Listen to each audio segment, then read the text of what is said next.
प्रिय बच्चों, आज हम लोग आवेशित वलय के कारण विद्युत क्षेत्र का अध्ययन करेंगे। तो सर्वप्रथम एक हम वलय लेते हैं जिसका केंद्र क्या है, O है।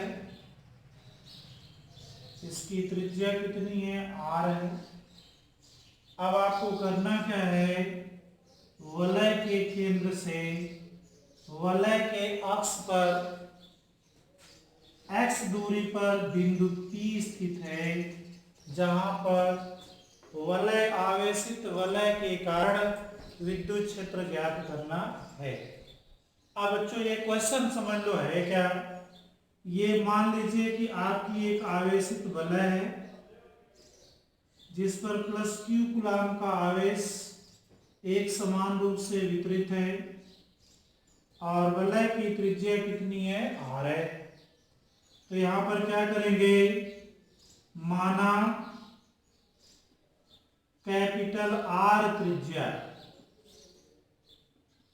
तथा Q आवेश से आवेशित वलय है,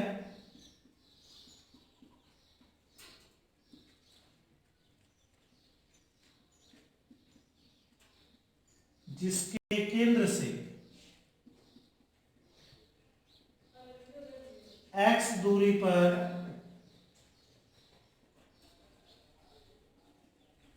अक्ष पर बिंदु P है, जहां विद्युत क्षेत्र ज्ञात करना है।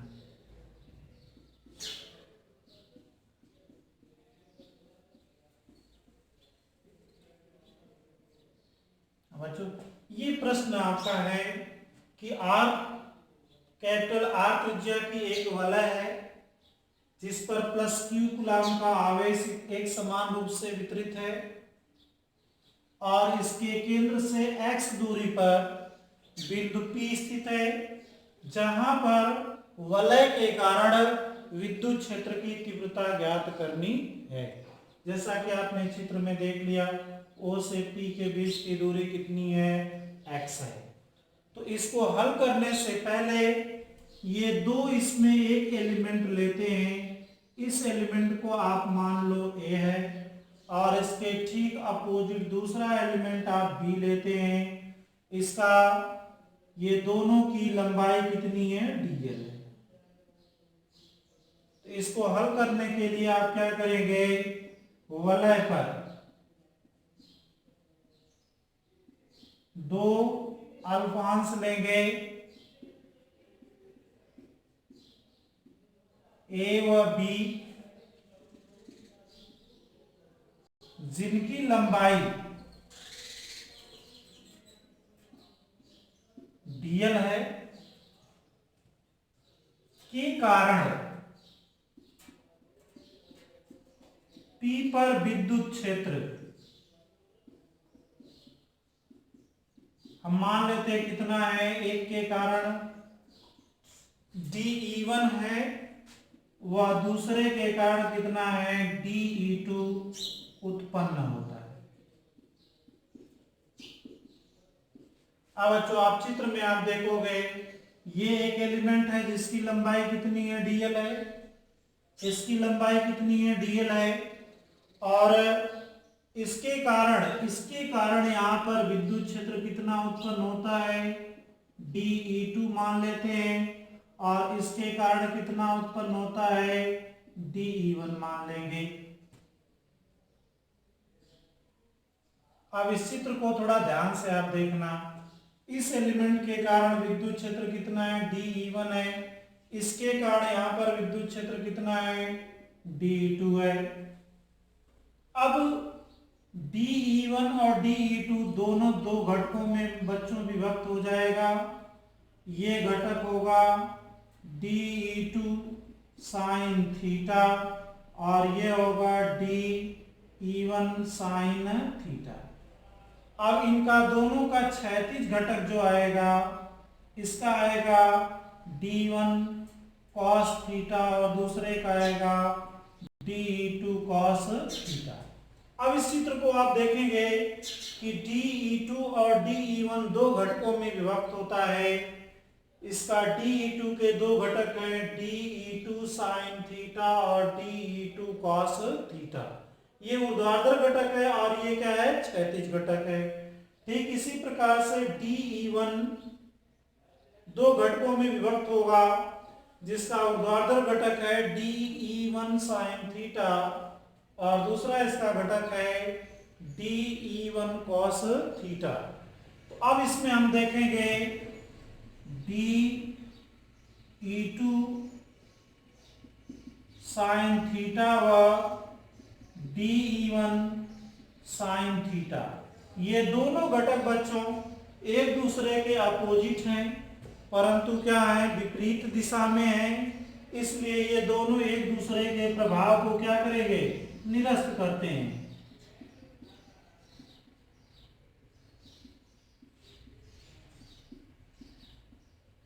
पुनः एक बार देख लीजिए कि DE2 का घटक DE2 sin थीटा, D1 का ऊर्ध्वाधर घटक DE1 sin थीटा डायरेक्शन में एक दूसरे के अपोजिट हैं, परिमाण में भी क्या होंगे, एक दूसरे के बराबर होंगे। इसलिए एक दूसरे के परिमाण को क्या करते हैं, निरस्त कर देते हैं। अब दूसरी इसमें बात आती है कि DE1 cos थीटा और DE2 cos थीटा दोनों समान दिशा में हैं, इसलिए इनका जो वलय के कारण जो परिणामी वैद्युत क्षेत्र होगा, इसी प्रकार से सभी एलिमेंटों के कारण क्षैतिज घटक के योग के बराबर हो जाएगा। इसलिए परिणामी विद्युत क्षेत्र कितना हो जाएगा, परिणामी विद्युत क्षेत्र बच्चों ये DE बराबर कितना हो जाएगा, या समाकलन इसका कर देंगे, कुल विद्युत क्षेत्र E बराबर आप लिख सकते हो समाकलन DE1 cos थीटा। क्या लिख देंगे, DE1 cos थीटा। अब आप आ जाइए DE1 बराबर DE2 बराबर कितना लिखोगे आप कूलाम के नियम से 1/4 पाई एप्सिलॉन 0। यदि इस एलिमेंट पर आवेश की मात्रा कितनी है, dq है, और यहां से यहां की दूरी कितनी है, स्मॉल r है, तो यहां पर क्या हो जाएगा, r स्क्वायर। अब यदि वलय का रेखीय आवेश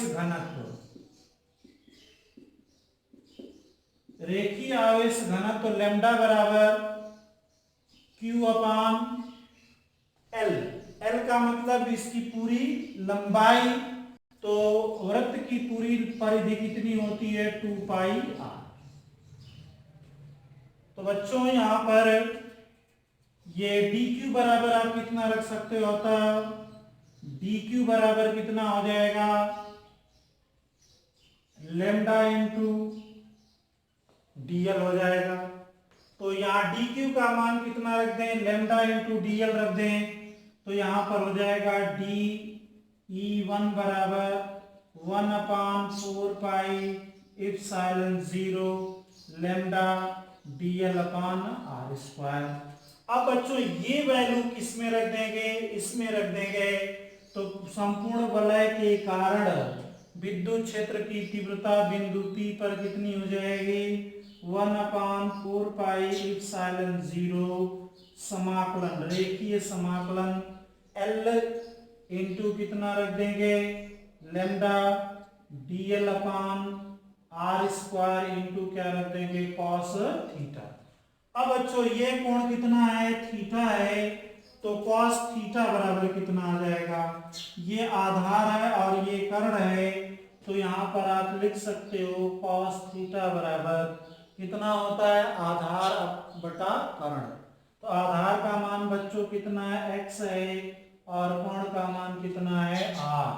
तो अब यहाँ पर आप लिखोगे E बराबर 1/4 पाई एप्सिलॉन 0 अब कितना रख देंगे, रेखीय समाकलन L lambda L upon R square into cos theta का मान कितना रखेंगे, एक्स अपान आर।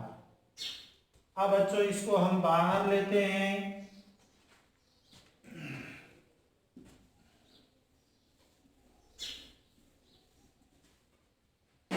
अब यहां पर लिखेंगे E is equal to 1/4 epsilon 0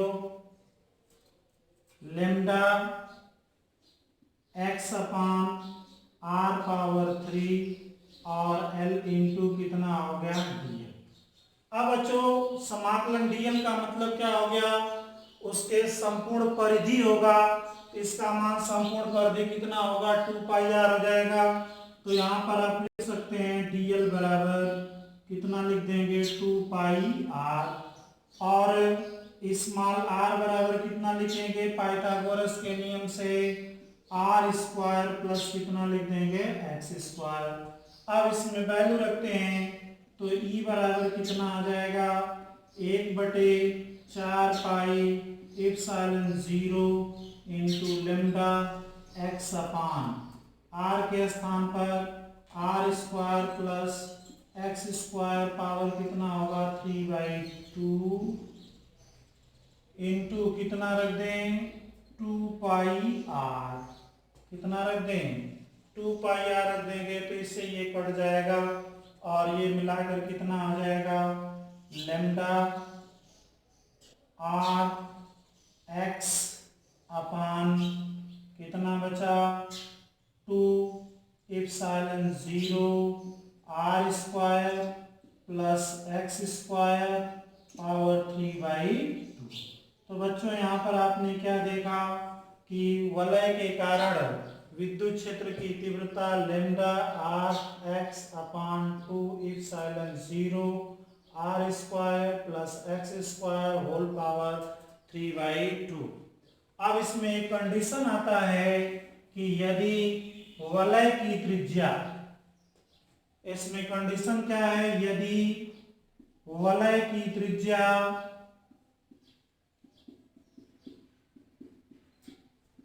r का मान x की तुलना में बहुत छोटा है, तो इसलिए आप क्या करोगे, x आर स्क्वायर को छोड़ने पर आर स्क्वायर को जब छोड़ देंगे बच्चों तो विद्युत क्षेत्र की तीव्रता E बराबर lambda R X upon 2 epsilon 0 into, अब ये आर स्क्वायर को आप छोड़ दोगे तो यहाँ पर क्या आएगा, x पावर 3, एक x से x कट जाएगा तो ये होगा lambda R upon 2 epsilon 0 into X square, कितना आ जाएगा, 2 एप्सिलॉन 0 आर स्क्वायर, हाँ सॉरी यहाँ पर x, हाँ x कट जाएगा, इतना आ जाएगा। इसको अगर सदिश रूप में लिखा जाए तो इसका सदिश रूप हो जाएगा lambda R upon 2 epsilon 0 X square into n क्या है आपका, लंबवत एकांक सदिश। तो बच्चों यहाँ पर आपने आवेशित वलय के कारण उसके अक्ष पर स्थित किसी बिंदु पर विद्युत क्षेत्र की तीव्रता आवेश घनत्व के समानुपाती हो गया और अक्ष पर स्थित दूरी के वर्ग के व्युत्क्रमानुपाती। अब बच्चों इस पर एक क्वेश्चन आता है, जिस क्वेश्चन को आप देखेंगे इसी से रिलेटेड आपका प्रश्न है। आप प्रश्न को देख लीजिए, मैं लिख देता हूं प्रश्न को और उस प्रश्न को आंकिक प्रश्न को हल किया जाता है। प्रश्न क्या है,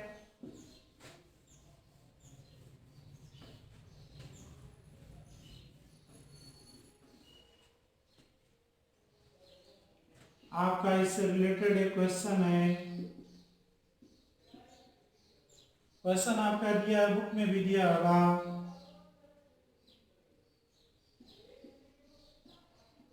समान आवेश से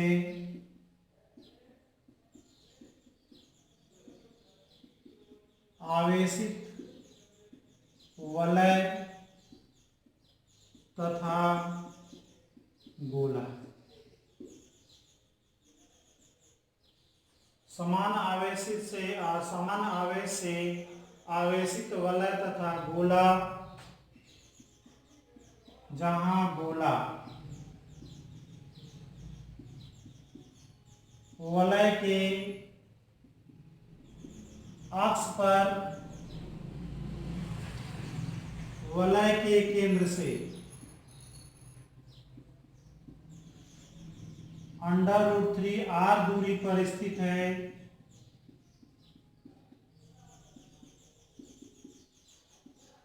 तो वलय तथा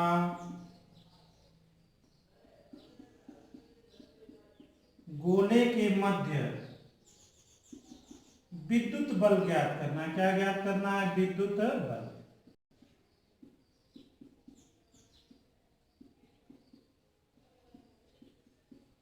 हाँ बच्चों, प्रश्न आप एक बार देख लीजिए। प्रश्न क्या दिया है? समान आवेश से आवेशित वलय तथा गोला, जहां गोला वलय के अक्ष पर वलय के केंद्र से √3r दूरी पर स्थित है, तो वलय तथा गोले के मध्य विद्युत बल ज्ञात कीजिए। अब आ जाओ बच्चों, इसको हम लोग हल करते हैं। देखो, अब चित्र एक बना देता हूं, चित्र से आपको ज्यादा स्पष्ट हो जाएगा। ये बच्चों वलय दिया है, ये आपकी वलय का केंद्र है, ये वलय का अक्ष है।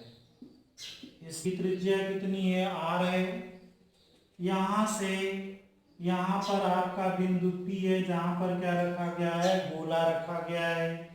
तो हम ये मान करके चलेंगे, इसमें आपका दिया है दोनों समान आवेश से आवेशित हैं। अब बच्चों यहां से ऐसे ये चित्र बनाएंगे, तो गोले के केंद्र पर विद्युत क्षेत्र की तीव्रता, इसके पहले हम लोगों ने पढ़ लिया है। अब बच्चों यहां से ये दूरी कितना दिया है? x बराबर √3r दिया है। x बराबर कितना दिया? √3r दिया है।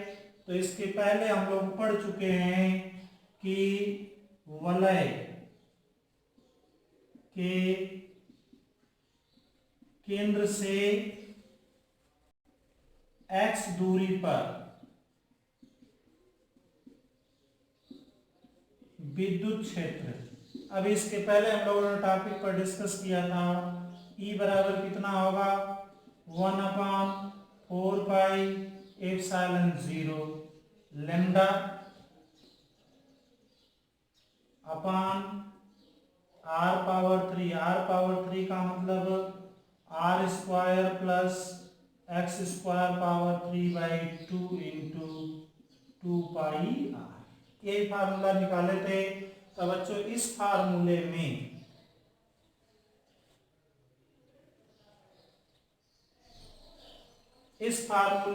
x के स्थान पर क्या रखना है?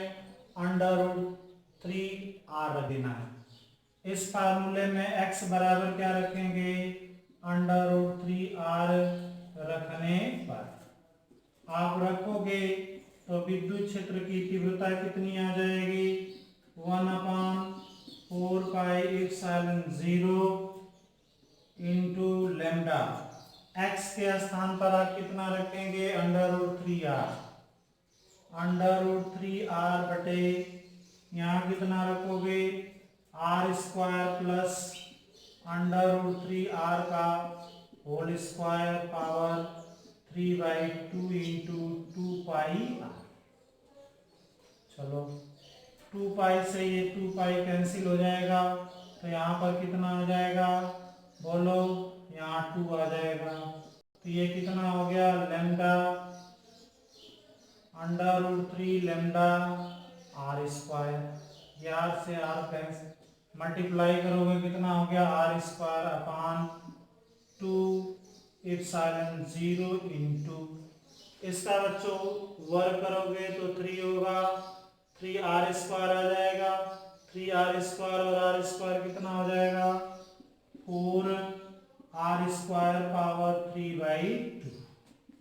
अब आप देखो √3 lambda R square upon 2 epsilon 0 into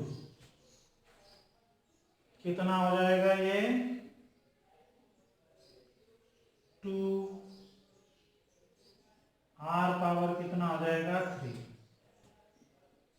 तो बच्चों ये हो गया √3 lambda R square upon 2 epsilon 0 into इसका मान हो गया 8 आर पावर 3।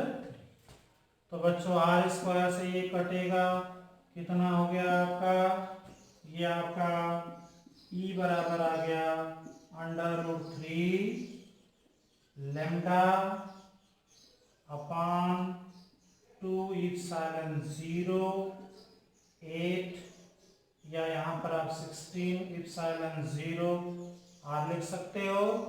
और कूलाम के नियम से, किसके नियम से, कूलाम के नियम से बल F बराबर कितना होगा QE।